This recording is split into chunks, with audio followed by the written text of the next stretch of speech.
పేదలందరికీ నాణ్యమైన ఇల్లు నిర్మించాలని చెప్పి ప్రధాని మోడీ గారి సంకల్పం.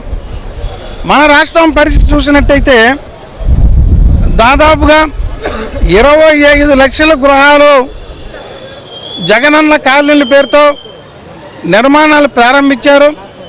అవినీతి అక్రమాలు జరిగినాయి అని చెప్పి ఈ ప్రభుత్వం అనేక పర్యాలు చెప్పడం జరిగింది. మేము పరిశీలించిన అంశాల ప్రకారం కేంద్ర నిధులు 8,000 కోట్ల రూపాయలు నీరు గారిపోయినాయి, దుర్వినియోగం అయిపోయినాయి, అధికారులు తినేయడం జరిగింది. విజిలెన్స్ తప్పుపట్టింది, కేంద్ర ప్రభుత్వం అభ్యంతరాలు తెలిపింది.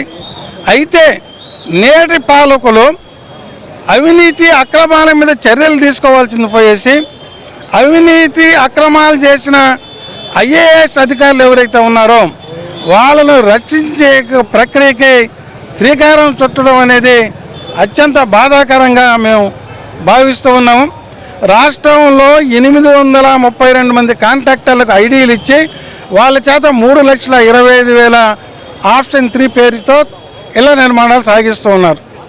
ఇప్పుడు సడన్గా ఒక 3 నెలల నుంచి ఆప్షన్ 3 ఉన్న కాంట్రాక్టర్ల పేర్లన్నీ కూడా మార్చేస్తూ సొంతంగా లబ్ధిదారుల ఇల్లు కట్టుకుంటున్నట్టుగా ఆన్లైన్లో గేమ్ చేంజర్ చేసేశారు. దీనివల్ల పేదవాడు మోసపోయాడు, పేదవాడికి తీరని అన్యాయం జరుగుతూ ఉంది. ఎందుకనంటే పునాదులు బేస్మెంట్ స్థాయిలోనే పేమెంట్లు కాంట్రాక్టర్ తీసుకున్నాడు, అదనంగా స్టీల్ తీసుకున్నాడు, అదనంగా సిమెంట్ తీసుకున్నాడు. ఆ కాంట్రాక్టర్ని బాధ్యతల నుంచి తప్పించేసిన తర్వాత ఆ ఇల్లు నిర్మాణాలు జరగవు. పేదవాడుగానే జీవించాల్సి వస్తుంది. అవినీతి అక్రమాలు చేసిన అధికారులు మాత్రం బాగుపడతారు. ఈ యొక్క చర్యలను బాధ కలిగి కూటమి ప్రభుత్వంలో ఉండి కూడా మేము నిరసన కార్యక్రమాన్ని ఈరోజు మేము చేస్తూ ఉన్నాం.